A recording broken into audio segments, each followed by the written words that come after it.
Alright, you clicked on the video, so let's get to the yapping. If you can believe it, I want to add my thoughts to the pile of videos that have been made about Elden Ring PvP.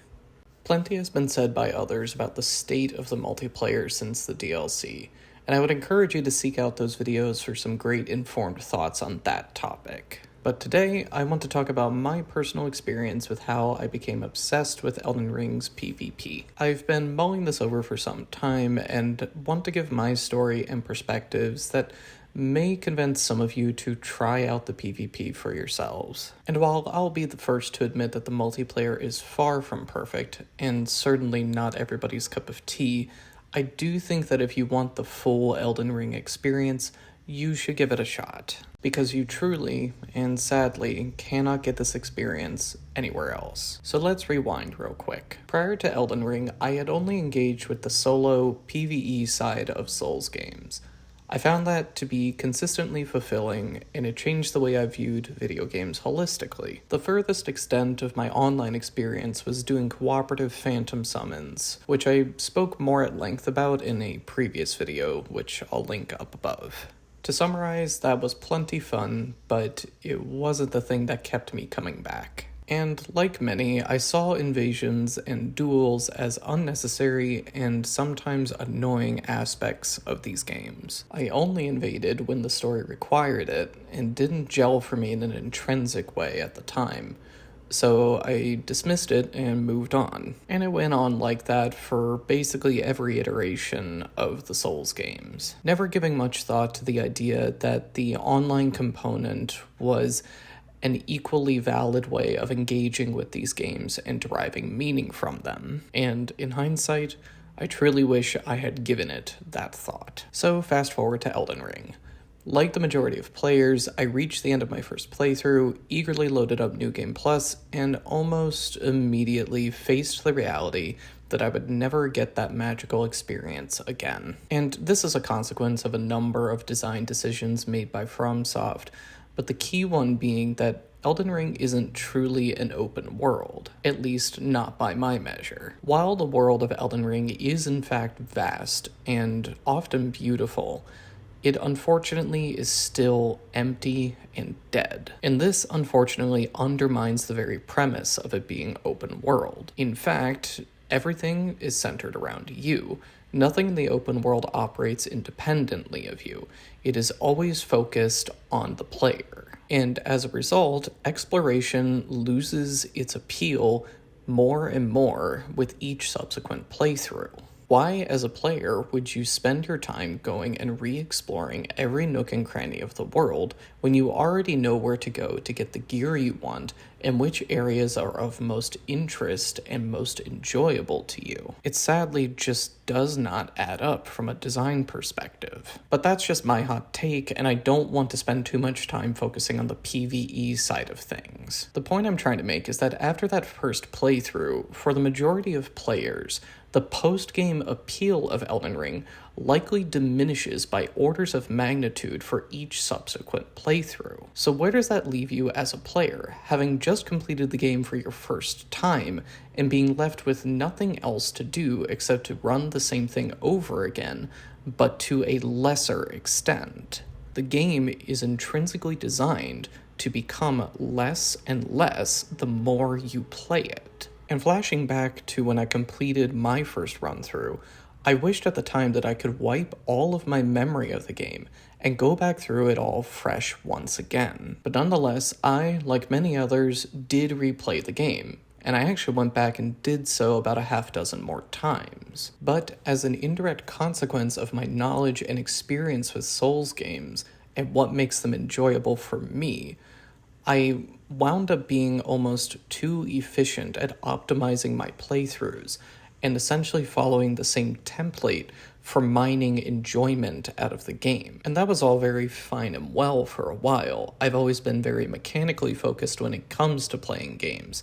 That's generally what I focus on the most, and I really enjoy games like these that have a very high skill ceiling. And of course, the lore and the world building is another huge component of these games, but it's just not enough for me personally to keep me coming back and enjoying the game at a consistent level. So inevitably, I did eventually hit the wall and found it nearly impossible to play past Limgrave before the wind fell out of my sails and I quit out of the game. I just couldn't muster the motivation to keep going because I already knew the long path ahead of me just to get to the point where I was going to be enjoying the game again. And the odd thing is that prior Souls entries didn't suffer from this degradation of enjoyment for me. So to compensate, I started leaning more into helping other players as a Yellow Phantom, hoping to mine more of that fun out of the game. And at one point, and this is where I have to make a deep, dark confession,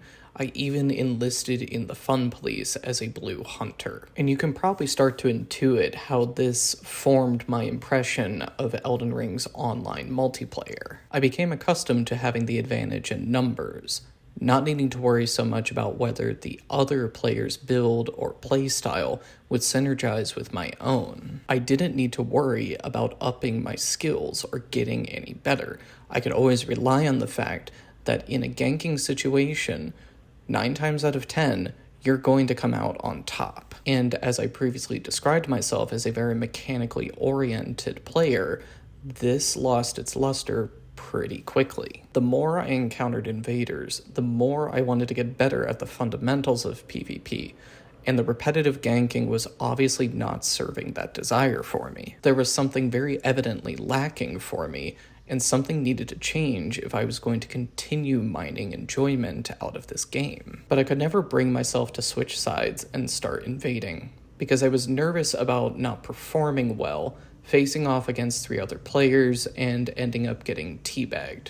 I didn't want to embarrass myself. And now, in hindsight, I realize how silly of an excuse that was to avoid an entire side of the game. So I went looking. I started seeking out more content online focused around the PvP. I wanted to get a general read on what it was like to engage with this game as an invader. What set it apart for people, and why did people keep coming back to it? Basically just trying to figure out if it was for me or not. I started watching some of the notable PvP content creators like Stilovsky, G9, Lost, Saint Riot, Ouroboros, and many others. I basically cast as wide of a net as possible, enjoyed watching the different styles of play, and found particular interest in the more meta side of things as a very mechanically oriented player. I owe a lot of my initial interest in PvP to these content creators, and if you happen to join any of their streams, you'll likely find me there nowadays. So after a month or two of passively interacting with the PvP via content,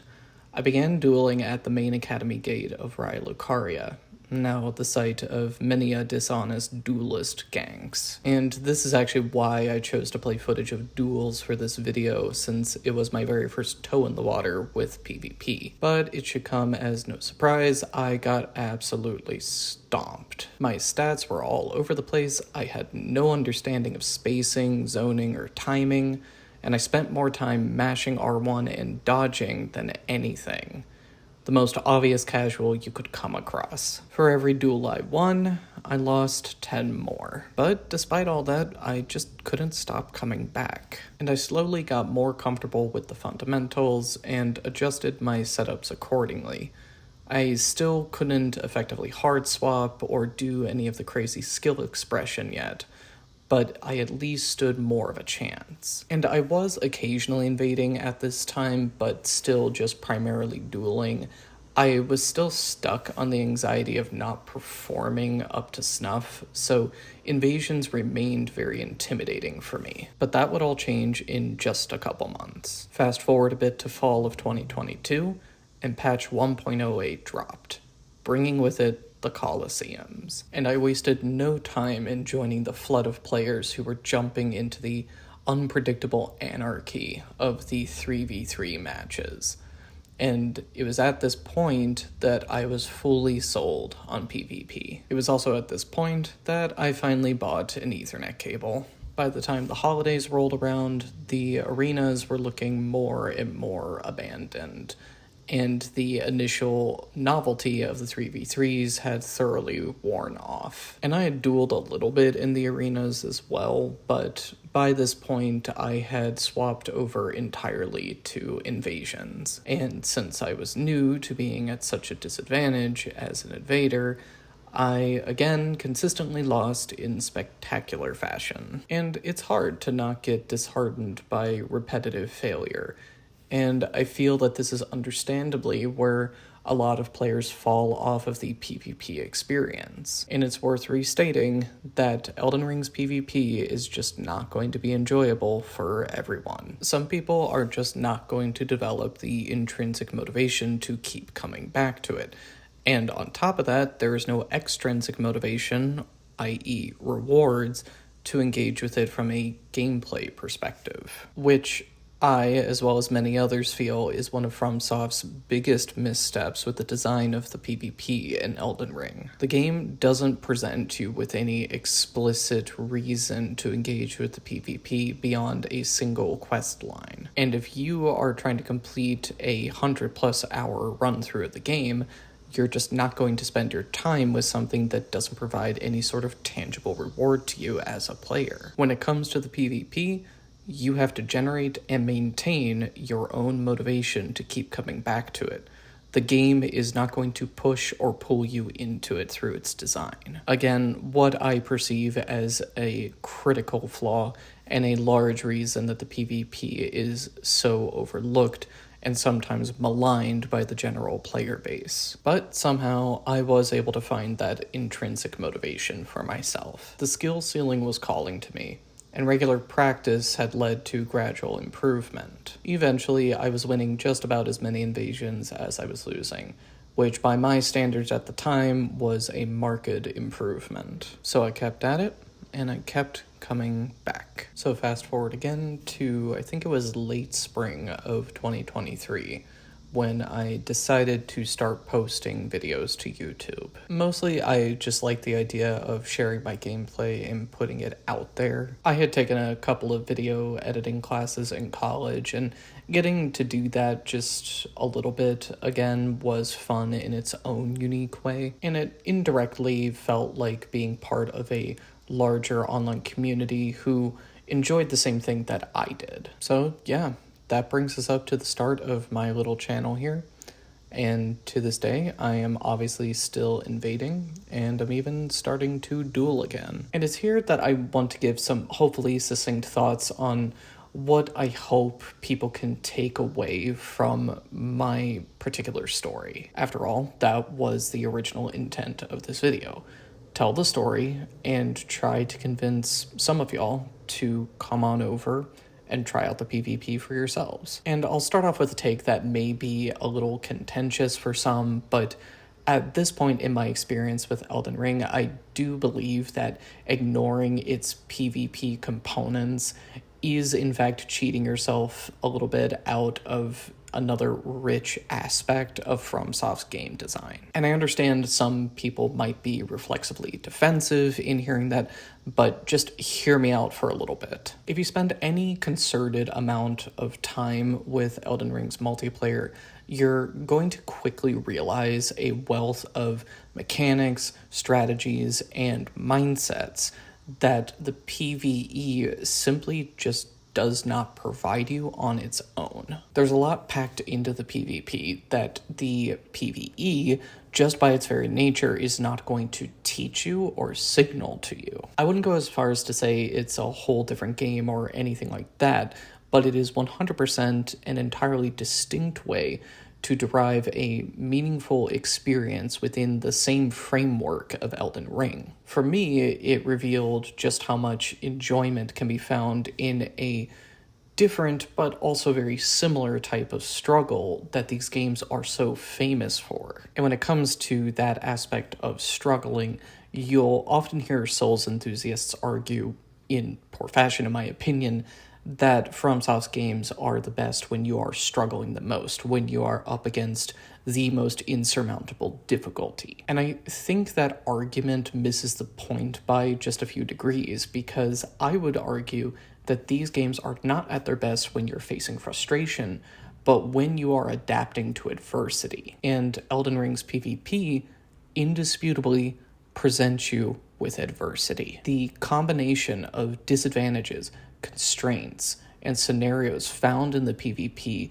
simply cannot be found anywhere else as of now. But like many, I would love to see that change in the future. I would also make the case that Elden Ring's multiplayer is the real post-game content. While yes, there is New Game Plus and plenty of builds to try out, like I pointed out earlier in this video, it is self-diminishing. But when it comes to PvP, whether you're talking invasions or duels, you have an essentially infinite gameplay loop, which remains variable and unpredictable. And despite its structural and mechanical flaws, of which there are many, it somehow manages to stay relatively fresh and fun. It's evergreen. And should you go further down the rabbit hole, like I did, you will also find a fairly large community of PvP enthusiasts, both casual and competitive. And this community, in my opinion anyway,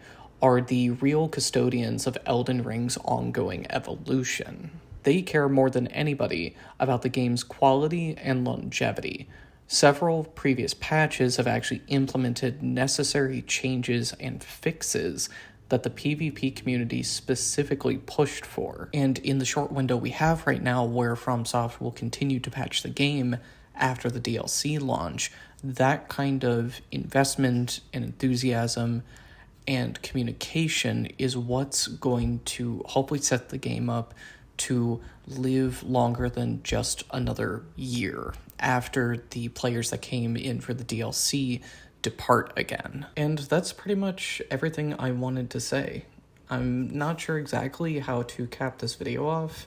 I sort of just wrote up the script in one sitting. So ultimately, all I can say is please give Elden Ring's multiplayer a try if you haven't already. And if you have, maybe give it another shot. You may come to love it or to hate it, or most likely a combination of both. I'm not sure how many people will watch this whole video. God knows how long it's going to actually wind up being after editing. But I'm a bit of a self-admitted yapper, and I've wanted to yap about this specifically for a while now. And it's nice to kind of just look back on the last couple years and try to pull everything into perspective. I hope if you did watch this far that you found it insightful or at the very least interesting. Please feel free to comment below with any of your PvP stories or hot takes, or just tell me to go fuck myself and that PvP is for basement-dwelling losers who just like ruining other people's fun. Either way, I hope to see y'all out there either in the arena or in the dungeons. Till next time, thanks for watching.